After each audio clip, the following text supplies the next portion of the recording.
It's car con carne. Let's eat in the car. It's car con carne. And now here's the star of our show, James Van Alstyne. Yes. This right here is Car Con Carne. It's a Q101 podcast. I'm James Van Alstyne, and Car Con Carne is lovingly rendered by our friends at Easy Automation, easy-automation.net. Transform your living space with cutting-edge home automation. Experience seamless control over audio, video, lighting, climate, security, and more. Embrace the future of smart living. It's your home, your rules, motherfucker. Get a quote by visiting easy-automation.net or give my guy Dan a call at 630-730-3728. Couldn't do that on the radio, could you, Jeff Schwartz? Not anymore. Not ever. Not ever. But you could do it on Sirius XM. Fair point. Jeff Schwartz used to be heavily involved with radio. We'll get to that. The flip side, Where Chicago Rocked. WhereChicagoRocked.com is an oral history of one of the greatest record stores in Chicago history. My friend Tony on Goodreads reviewed the book, and I'm going to read his review before I introduce you guys.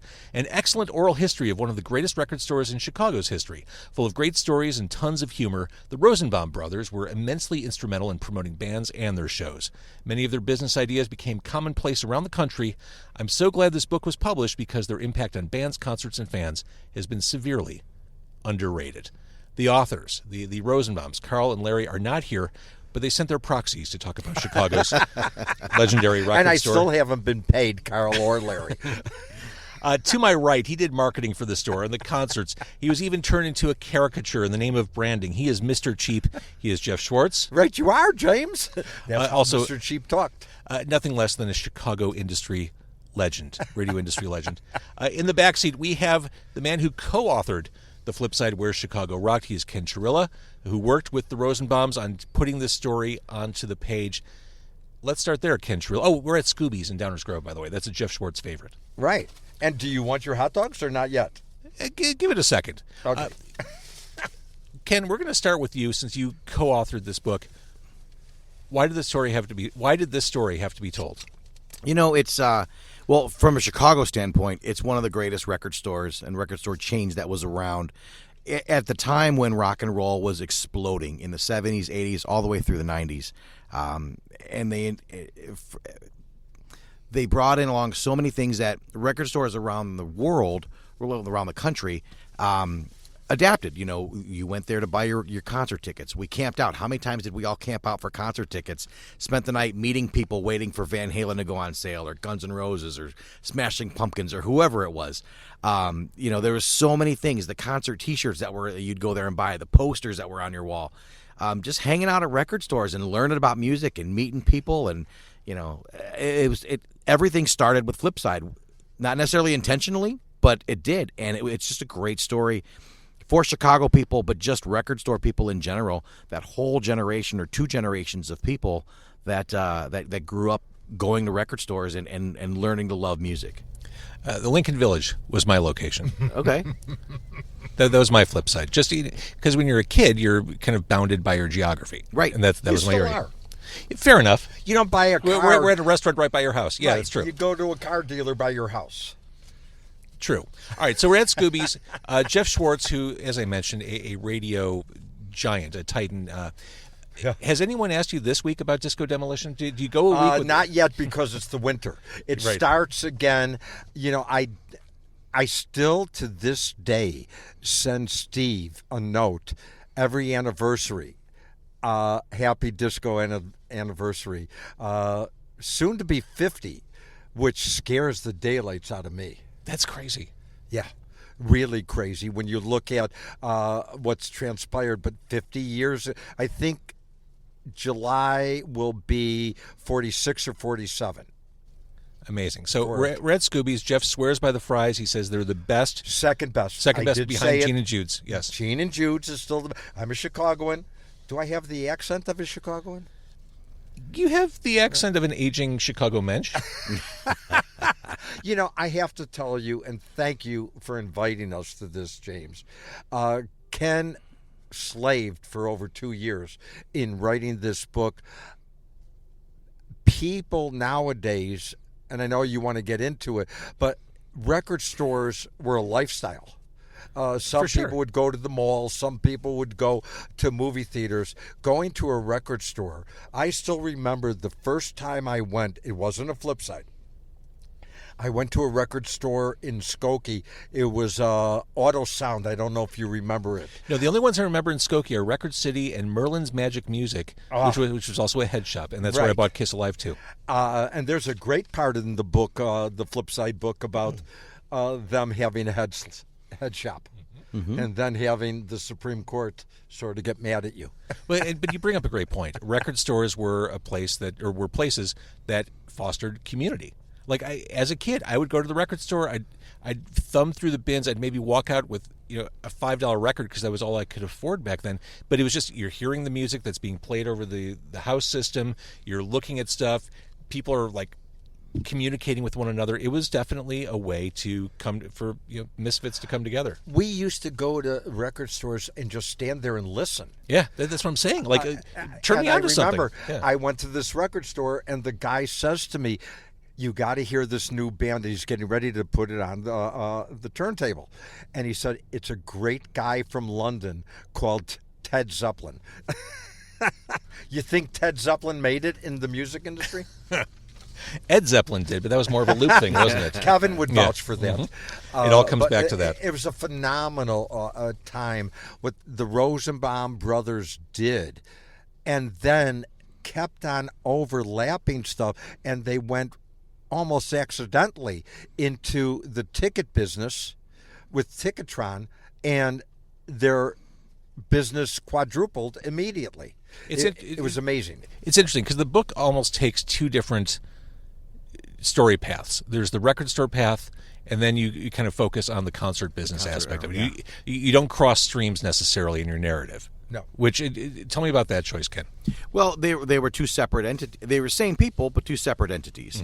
And one fed the other, in both directions. But they were separate entities. And they got into it by accident. I mean, they had the idea to start selling records at the Kinetic Playground during concerts on Fridays and Saturday nights, Which was uptown Lawrence Avenue. Yeah, It was just their idea. They were two men that had a vision. In the book, I think Ken wrote about it, that they had money, they got tired of working for people, and they had three ideas: record store, dry cleaner, or a hot dog stand. They chose a record store. And they were lucky to come along at a time when there was no internet, Right. There was no manual on how to do this. They were part of that whole wave of record stores that were just starting up, so that nobody knew what to do. Everyone was throwing stuff against the wall. They were two really creative guys. They met Jeff, who is Mr. Creative, and it just different things fed each other, and then one foot in front of the other, and before you know it, they go from one small record store on Foster Avenue to putting on 4 sold-out shows, 80,000 people, general admission, if you can believe that, every one of them at Soldier Field. And those concerts started. They were day concerts. They weren't. They didn't turn on lights at that point. And I'm sure you went to a few of them. And so, I mean, you I would kill for daytime concerts. Right? Can Now we bring we that back? I'm not Well, getting any first younger. of all, I do think that all cover bands of the Doobie Brothers and everybody else, they should do daytime concerts for elderly. Yes. Yeah. Because I want 5:30 to go start to time. sleep. Like, this is how much I love you. Right now, I'd probably be home getting ready for bed. Let's break open the hot dogs, Jeff Schwartz, radio legend. I'll be the one. Mr. Cheap. Okay, hold on. When did you come on board? How soon or how long after Flipside started their empire? How long did it take for you to come on board with them? I don't really remember, but that's my age more than anything. I don't remember, but the great thing about Carl and Larry, we became friends. I was selling them radio airtime, and we became friends. What station were you selling? At that time, it was at WDAI, which the funny thing about DAI, it stood for, supposedly when ABC did it, ABC owned 2 rock stations back then, WDAI in Chicago and the RIF, WRIF in Detroit, which is still there. Yes, and DAI, the call letters got screwed up in the transmission because DAI was supposed to be in Detroit.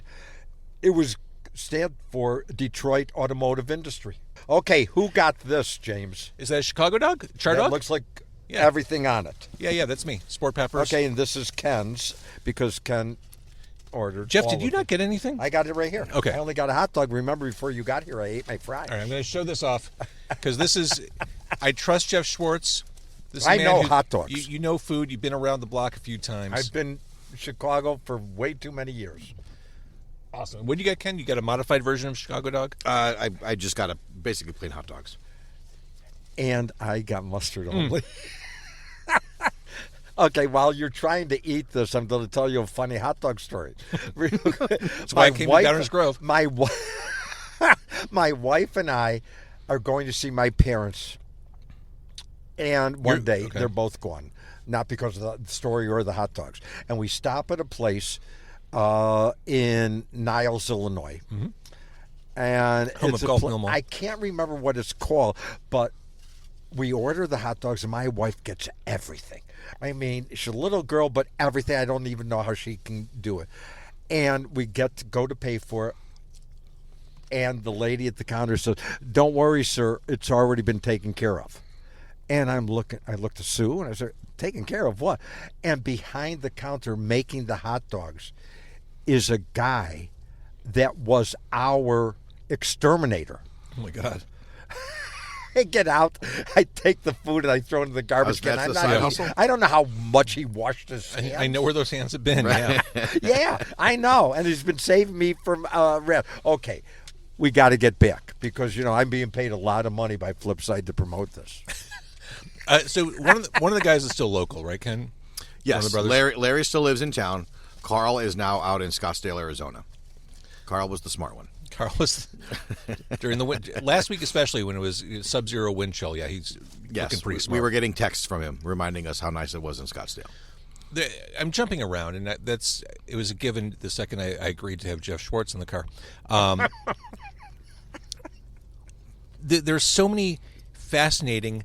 I love behind-the-scenes stories, and that's what this is. This is a behind-the-scenes story of the building of a record company chain, the record company chain in Chicago. But like all the details about the mafia, I found super interesting. Like No, you don't.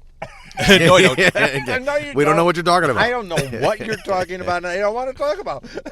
There were times that the gentleman in question, we'll call him, would say to them, "Hey, I saw your son riding his bicycle and on his red Schwinn the other day down whatever street," just to let them know that They're watching. they and were know. there and they knew exactly. It's chilling. And Yeah. by the way, it's the same thing that you always see on TV. I was going to say it's like straight out of a movie. All the Straight out of a episodes, movie. It is true. They lived what is true. It had to be a horrific time, but it set their business. Think about it, James. And I say, no longer did you have to go because of Ticketron and Flipside. No longer did you have to go in the Sears washer and dryer department to go buy your tickets. And yes, to those listening, I'm not making a joke. Yeah, right. That was a thing. That's where Ticketron was, in Sears. It was in the major department stores, in the customer service, Right. around the appliances and things. And Sears, when they signed up, there's no way they thought they were going to get a bunch of long hairs coming in for a Ted Nugent concert or Boston coming to town. They were thinking they were going to be selling tickets for Conway Twitty or whatever the equivalent of Disney Stars on Ice would have been back then. Can we agree, speaking of Ted Nugent, regardless of what he's done publicly and said, Great White Buffalo from Double Live Gonzo is still a jam. Can we agree? If you can separate Ted the musician from Ted the man, See, that's the tricky part. I mean, It's hard. There are so many musicians throughout history where you're like, oh, that was some bad shit. Can I listen to this? Like Jerry Lee Lewis, objectively not a good dude. right? But could write a song. Mm-hmm. And could play the and piano. could play the piano. Yeah, and that holds true today. That holds Marilyn true today. Manson, probably not a good guy from everything I read, but damn it all, I love beautiful people. Right. And disposable teens. Yeah. So it's a slippery slope. One of the things, I mentioned my friend Tony's Goodreads review. He talked about practices that started then that still exist today. These guys really were on the forefront of the idea of selling merch, band merch. Yes, That they was were a the big first deal. ones to do rock T-shirts in their stores, and I guess someone had to be first, but I found that amazing. you do find it amazing, but every step there's always something new. I mean, they did, Ken and I still amazed at it. Probably my favorite promotion of all time, yes, even more than Disco Demolition, was The Who Live. Mm-hmm. Which was in movie theaters. And nobody ever did it, and nobody still does it. I mean, don't understand. And it worked, and it was great. If you want a great behind-the-scenes story, James, you'll love this. Of course. So we have the idea. I'm working with a movie company chain, M&R Amusement Company. They were all for it.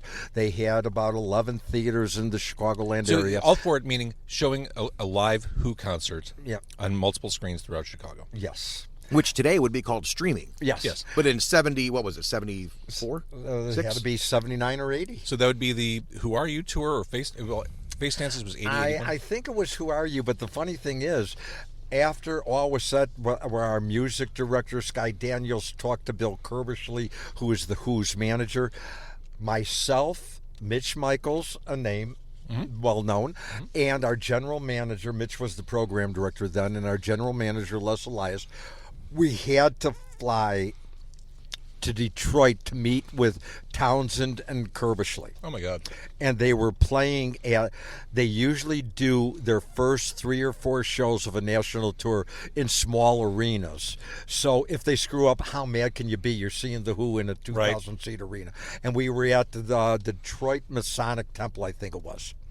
So we're sitting there and we're waiting. We're talking to Kerbishley, the Who manager, and we hear a ton of arguing in the hallway.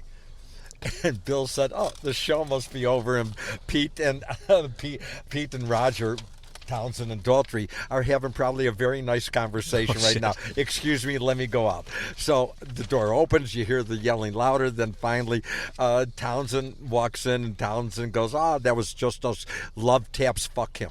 And he sits down at his dressing table, and he goes, "Do you blokes, yes, blokes, get high?" And so Les Elias, our general manager, because it's a business meeting, says no. Mitch, for whatever reason, said no.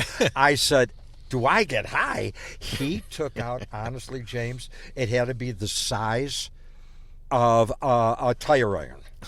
And I had to go through and finish all. I'm not going to say when Pete Townsend passes me a joint, You I'm not close going the to deal. say, That's "No, how you thank close I've the had deal. enough." You don't stand on ceremony. That's how you close the deal with Pete Townsend. But it was just a tremendous time. Record store. I'm getting excited about record stores now. Which is awesome. And by the way, the conclusion to that Who story is you did get high with Pete, but afterward you swore that you would never do that again, and that was the end of it. Okay, it was the end of it. I never got high with another member of the Who ever again. I don't think I ever got stoned with any other performer. But, it was very... I remember one time I met Paul McCartney when he was married to... What was her name? Linda McCartney. And I was married to him. And I was introduced. This is Jeff Schwartz, Paul McCartney. I said, "Mr. McCarthy, I have to tell you, I love your music." I'm walking away saying he is making so much fun of me right now that guy told me he loved my music. So I carry all this through my life. And he made fun of me. Oh, what's wrong with me? So everything's right. But the Who concert, really cool idea. I mean, that's, again, going back to this notion of creating community. That's a way to do it. I mean, you kind of figured it out. You kind of cracked the code. I think I cracked it. We were the first ones that ever put somebody else's logo on a bag. I did it because I was also representing M&R Amusement Company, the movie theater chain that we did a movie with, and I put logos on the popcorn cups. Even though one day I realized I'm at the movie and all the popcorn cups are on the counter, but they're all inserted into another popcorn cup and to another, so the logos are all upside down. That's hilarious. But when people are sitting there, I mean, they take it to their seats and you're reinforcing the brand. This is brand identity. I learned that from the simplest thing of all is auto racing. Yes. Auto racing. I'm still waiting for I still believe that within the next 3 to 5 years, high schools will have logos on their uniforms and helmets. I still believe that high schools will soon join NIL, because where do these players in college come from? They come from high school. Yeah. I still believe all of that will happen. And the one thing Carl and Larry did for me and for this book, they let me do. It's easy to be a hero when you're allowed to throw 100 things at a bullseye. One might hit. Well, I mean, the thing is, there was no roadmap for a lot of what you did. No. So they gave you the berth to take chances and fuck shit up. But You were allowed back to be then, creative. you know what? It's so funny to say back then it was hard to fuck things up because there were so many avenues to do it the right way because nobody had ever done it Right. before. And it made it, there wasn't anything that wasn't commercialized. One of the things that Flipside did famously, and it's talked about in this book, again, The Flipside Where Chicago Rocked, co-author Ken Churilla is in the back seat, talking about in-stores, bringing artists. Right. That was just part of the promotional calendar for these big artists, from Debbie Boone through Styx, etc. I mean, Jeff, you were there. Talk about some of these moments. The scariest one, we had these in-stores. The record companies were great back there. But we had all these in-stores, and Carl and Larry, we would need security, so they would bring their concert security guys. Yeah. And usually 9 out of 10 of them were ex-Chicago cops. Right. And the funniest one of all was we had Debbie Boone, which really is our biggest in-store of all time, and seeing our security deal with these screaming little girls. You think Taylor Swift had little girls? Debbie Boone really knew how to draw them. They were amazing. The groups knew. The good group, Boston was a great group. One of the greatest in-stores we ever had was, yes, Rick Wakeman is still personal friends with Carl Rosenbaum. That's so cool. The record companies got it back then, and they knew how to do it. And once again, Carl just would do anything that they would want. They had in-stores. I don't know if you saw the picture in the in-store display contest. Did you see the picture in the book of the ELO van which that they won? Yeah. Which is amazing. Right? I mean, you're driving around with an airbrushed ELO van, and that was the prize for record stores. For them Could to that win. be any more 1970s, by the way? Right? Yeah, it was either that or Star Wars, right? Yeah. Or like a Frank Frazetta warrior with a broadsword. So the in-stores were a big deal. And what you didn't mention about Debbie Boone, in order to seal the deal, to get Debbie Boone to show up, you met with her, the manager beforehand. They put out this gigantic joint, and you got high with Debbie Boone and closed. But she wasn't a And member of her the Who, father so his was statement with stands. her pet, and we started singing Blue Suede Shoes or whatever it was. No, I knew the right time to do it. There's an old joke, and it's a cartoon picture of Albert Einstein, which so many people always correlate me to because of my mustache and my wild, crazy hair. And your genius. So, And at your the- grasp of physics. At the end of the day, the Einstein cartoon says, will anybody know you're high if you're always high? And that's my philosophy in life. Will anybody know I'm high if I'm always high? You should see me. There's a reason why I'm every niece and nephew's favorite uncle. Now, for you kids watching, enjoy things in moderation. I don't talk about that. Okay. The concert business. You can't talk. We talked a little bit about it. You can't talk about Flipside without talking about the concert business. It just kind of started, and then it really just exploded quickly, didn't it? The time was right there right, Ken? I mean, Yes. At the end of the day, Ken talked about timing before. It was right there. Don't forget, everything has to have a starting point in life. Marconi made the radio, whatever the case may be. It was there for the taking. Yeah. And Carl and Larry, don't forget, no matter how good you are, you still have to have an element of luck. Yeah. And how many people say I'd rather be lucky than good, or how many people say I'd rather be lucky than good, and if I can be good 9 out of 10 times, I'm going to win every one. And they were right place, right time, but they had the right mindset to do it. I'm telling you, it's not trying. I don't get a penny off of a book sale. I just love the whole thing. And Ken wrote a fascinating, quick read detail. This is not a book that if anybody purchases, this is not a book that's going to take you a week and a half to read. No. This is if you And there are lots of pictures, too. If you went to a Mexican restaurant and had dinner, you could finish it on one toilet sitting. I mean, because in reality, I don't like to read, and I read the whole thing. There's a blurb. Well, at least there's a to be blurb fair, for the it talked reprint. about me. You know, you talk about the concert part though, and there's so many stories about it. But in true rock and roll fashion, their first concert partner that stiffed them on some bills pays them back with a Rolls Royce in New York, but says, "I'll tell you where it's at. I'll leave the keys in the glove box. What a wild story! You got to come and get it." And so, famous concert promoter, and the picture of the cars and the. So they send one of their guys that works for them in the record store, like, "Hey, we're going to put you on a plane," and his request is, "Can my girlfriend come?" Yeah, we'll send her too, down out in the bowels of the Brooklyn to go get this Rolls Royce parked in a garage somewhere. Who knows what's going to happen? Again, different era. Like some of these stories, you can't imagine translating to the modern day. Right. You just can't. Yeah. And this is like classic Chicago. I love Chicago history stuff. This is very much a Chicago history book. Flipside went away in what year, Ken? 94 was their final year when they finally closed the doors. Why did they close the doors? The timing of it all, you know, as the big Best boxes Buys. came up, the Best Buys and the Circuit Cities and whatnot. Even back then, Polk Brothers. Really? EJ Corvettes, they had big record departments. And the big boys just eventually put the little boy, the mom pa's, out of business. There were really two big ones in Chicago, Flipside and Rose. Right.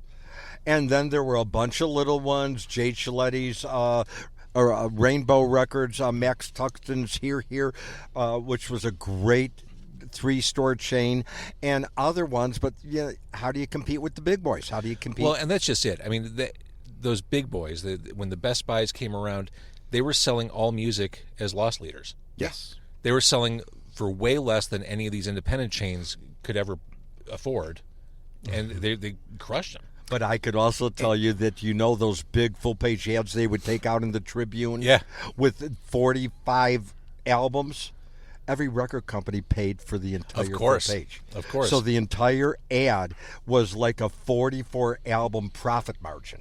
I mean, it just amazing. Just amazing. I remember and as a that's kid what really ended it. And Carl actually stayed in the music industry for how long, Ken? 10 more years? He stayed in a number of years after that. With the cassettes, with the one-hit he actually cassettes. with the Top Walgreens. Hits, the Top company was Hits. called Top Hits, and it's what you would see at the counter at a Walgreens or a CVS. You know, and ironically, though, we talk about how Best Buy it was the video that killed the radio star in a sense. The person that took over Best Buy's music department stuff here in Chicago came up through the Flipside ranks. So he had left Flipside that they had consolidated to a point he couldn't keep him on anymore. But ultimately they trained the guy that ultimately killed record stores. He got Best Buy to a point where they were, I want to say it was a 25% record margin. Every 4 records sold in the Chicagoland area was sold at one of his Best Buy stores. I mean, the guy was amazing. People forget about the other one, which I liked better than Best Buy, of course. I chose the underdog. Circuit City. Yes, Nobody of course. ever talks about Circuit City. Oh, I do. Love that Service store. was the state of the art there. Yeah. Record stores are a thing again. Maybe not in the way that Flipside was back in the day, but you go to Chicago. I mean, you just go through Logan Square, Wicker Park. You're going to hit 5 record stores in 10 minutes. Well, because vinyl's popularity has regained, because so many of these younger generation realizes vinyl was where it's at. Well, and that was my question. I mean, what do you think of, or how do you feel knowing that records are having a moment again? It makes me happy. You know what? Every album, and I do mean 12-inch circular album. Every album was a piece of art. Truly. And then it became a rolling board. Yeah. Oh my God! I was at Valhalla in Oak Park. Great record store. Great record store, and I got a copy of the soundtrack to Roadie, the Meatloaf movie from late '70s. Alice Cooper's on it. Opened it up, took it out of the plastic sleeve. Nothing but shake coming out of that record, and it probably sat there since 1979. Did you try it? No, I would have.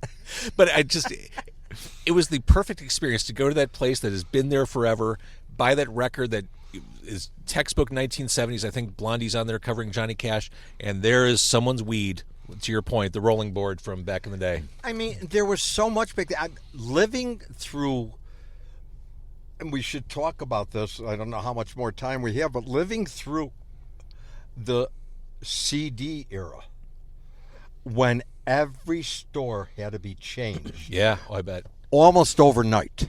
Yeah. Because the record industry said, okay, you have to adopt to us, not you. Not we have to adopt to you. Right. And Larry especially, because Carl is like me, we have 10 thumbs, like most Jewish boys do. But Larry, Carl and I used to say, we don't think he's Jewish. He could build everything. And they were building all those racks. And then they had to send back all the LPs and everything else. And the record companies did not give any help. No, and it is a substantial amount of money to press a record. And When CDs are, I mean, the savings are obvious to the record labels. Right. I mean, and now I don't even know who makes this money. When somebody sells their catalog, like who just sold their catalog? Everyone just sold their Well, catalog. publishing, Jeff. yeah. the public. But where does it get sold? It basically, as I understand On it, your that could- downloads for, well, there's that, and then they could license music for film. It's in the sync and licensing. commercials. It's in the sync licensing, Yeah. TV, Yeah. film, commercials, things like that. But but to Jeff's point with the record stores, Flipside grew. They started as LPs and well first and 45s, then they had to rebuild everything into tapes. First, it was cassette tapes. Then they the had worst possible way to Well, listen it to was music. 8 tracks, by the way. 8 4 tracks, tracks right. before 8 tracks, and then 8 tracks before cassette. and then rebuild again for CDs. Yeah. And none of these record bins could hold anything. There was no quick interchange type of thing. They had to rebuild it every time. And the labels are laughing all the way to the bank because All people the are rebuying the same. We bought the same product. album 4 times. Yes. You had it on vinyl, then you had it on There's 8-track, another then you had it on cassette. cha-ching for Thriller by Michael Yeah, Jackson. or Zeppelin 4, or any of those classic, iconic records. How many Dark Sides of the Moon have been sold? Those diamond albums that sold 10 million copies. There was really 4 million people that bought it, but we all bought it 3 times. Exactly. So, Ken, thinking about the brothers who are not here, who are They're still with us. Right, they're not here in the just car. not like that. Sorry. They're here, but they're probably sleeping. Awkward turn Which of I phrase. should be. And you really become an extended part of their family over the past couple of years, and you know a lot about them. What's their feeling walking away from all this? Looking back, They're happy with they were glad to be able to get their legacy out there. There are 2 generations in a sense. There's the people that were there and experienced it and can relive it, and it jars so many other memories that weren't in the book. Obviously, you had to put an end to it somewhere. So there's that, and then there's also the people that didn't get to experience that. I kind of feel like I'm 52, and my generation was the You're so last young. one that grew up with record stores, hanging out in record stores. I worked in a record store. I worked at Woodmar Records in Woodmar Mall in Hammond, Indiana. Nice. So I got it. It's very much, what was it, High Fidelity with Cusack or Empire Records, the movie. It very much was that stuff. But the generation behind us never got that because the record industry went and ate itself. And now they're all trying to figure out how to make money when they had it in the palm of their hand. Everything ends up circular eventually. That is the truth. But the guys are happy that their story's out there. And they it was a wanted great something story for their grandkids. It was a great story. Accidentally, they stumbled onto a lot of great things that took foothold all across the country. the in-stores, the merch. I mean, it's funny when we were talking about merch, talking about how, because at the time, it was basically bootleg merch. Bands weren't doing merch, so they were the ones making the Van Halen They didn't know the t-shirt. opportunity. Yeah. Right. And you find out they were selling these T-shirts for $4.99 or whatever it is. Taylor Swift comes through town, and she's selling a hoodie for $250. That's not true. And selling, that's true. And selling out, selling out I of love everything. her. I don't care. God bless her. The I mean, hey, sweetest couple in the world. if people want to pay it, more I power did to 'em. when Devo came to the Riv on that 50th anniversary tour last year. I did buy an $80 hoodie because I'm like, this isn't going to happen again. I love Devo. Okay. Yeah. Oh, their music still sounds challenging, interesting, and not recorded by human beings. I love their they music. weren't human beings. No, I think they were. They were creative geniuses. Devo. But you are a creative genius, Jeff Schwartz. All right, so here's what I want to do, Jeff Schwartz. What? We talked about the book, which, again, The Flip Side, Where Chicago Rocked. You can get it on Amazon, as previously mentioned. We should do this again, just you and me, and let's talk radio. And we'll kick Ken out. Well, I mean, Ken's welcome to hang along, but here's the thing. Jeff, we He worked for me for over 10 years in the radio industry. big fucking deal. Everyone's worked for you, Right. Jeff. That makes me one of everybody in Chicagoland radio. Not that long. But there's so much to get into, and I didn't want to distract from the book, but will you come back and tell radio stories? I would welcome the opportunity. But let me tell you, the people that I've worked with, when you talk about the music with Flipside and everything else, the people that I worked for shaped our ears. Yeah. Be it Steve Dow, Mike North, Kevin Matthews. I had to deal with Howard Stern, not Howard, but Howard Stern's people for years. And it was not easy. It was not easy. That's why I still see a psychiatrist today. I only have one Mike North moment. It was when I was at XRT after they let Johnny Mars go. It's a whole stupid thing. But I was replacing Johnny at nights at XRT. There was a big staff meeting with the score and XRT in this tiny conference room on 4949 Belmont. And we're waiting, I think, for Norm Weiner to come in because Norm Weiner was never punctual. Really? I didn't know. Did he talk about dinner with Santana? And I'll never forget, I'm in this room. I don't know anyone yet. North across the room says, "Hey, Frank," to Frankie Lee, "who's this asshole who's replacing Johnny Mars?" And I don't think he said it like this. Yeah. Hey, John, how'd this asshole replacing Johnny Mars? That was it. I still talk to him every couple of weeks. I talk to Dow. I talk to Kevin. I mean, it's interesting. We all had to let it go, but all of us would take it back in a heartbeat. It's interesting, isn't it? Yeah. Isn't it? You It's don't scary. realize Here in the I am. moment. You don't realize. Here I am, just turned 76, 77. I don't know what I just turned, but I just turned something.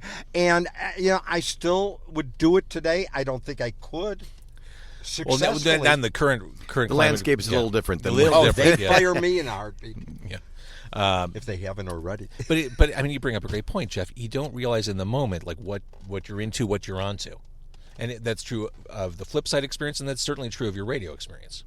It all got lucky. My radio experience started because I was friends with Bob Surratt in kindergarten. And he got me an appointment with my first radio station, and then it lasted for 49 years. I saw Bob Surratt. 50 so bad. I saw Surratt at El Woods like 2 weeks ago. Huh? I saw Surratt at El Woods. With Marianne, I'm sure. He was not. In fact, he said he was on his way to get home to Marianne. I think he was having 2 dinners that night. We had dinner with him and Marianne a couple of weeks ago at Wildfire in Schaumburg. So he's making the rounds at all Lettuce Entertainment Right, yeah, restaurants. yeah. Well, I don't know if he still does ever since the death of who's the guy from Lettuce that died? I only know one guy, and it's Rich Melman. Is he dead or alive? I thought he was alive. I think he's still alive. Yeah. Okay.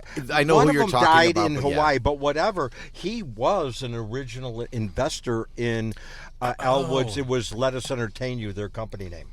Did not know that. Yeah. All right. So you don't think Bob's going to try to get that Bob Surratt discount? Come on. Oh yeah, I would work it too. All right, the flip side, Where Chicago Rocked. In the back seat, that is Ken Churilla. He is the co-author of this fantastic book of Chicago history, of music history. If you like Chicago and you like music, you like records, I've got a book for you. It's The Flip Side Where Chicago Rocked. To my right, if you're watching, even if you're listening, it's also true. That is Jeff Schwartz, Mr. Cheap, marketing. Great cartoon on the back of the book. Great cartoon on the back of the book. Wish I still looked like that. And he'll be coming back. Thank you. I can't wait. I'll make it easier for you. I'll tell you what. We'll do... Xanax first. Well, I do a Xanax every day. Thank you, Donald Trump. We'll do Charlie Beinlich's or Superdog. Oh, yes. I've never been to Charlie Beinlich's. You've never been to Charlie Beinlich's? I always figured I couldn't get in. It's such a tiny place. It's not that tiny, but you have to go at off hours, or when you get old, off hours become 4 o'clock, and you eat dinner at 4 or 4:30. Oh, yeah, let's do that. And the first thing you still see to this day, no shoes, no shirts, no service. Amen. Well, guys, thank you for doing this. I love the book, Ken. Thank you for putting this together. I know putting together an oral history of anything takes a long time to do, and I know it's a lot of editing work and a lot of concepting and thinking and deleting and re-adding. It's a lot of work, so congratulations. And you didn't have to work with Carl and Larry. I appreciate even took it. myself off the conference calls. Yes, he did. I did, but in reality, I got to go. because as you know, I talk a lot. And Ken would still be writing the frickin' book if it wasn't for me. That's an important moment of self-awareness and clarity then. Yes. Yeah. I finally learned how to have clarity in my life.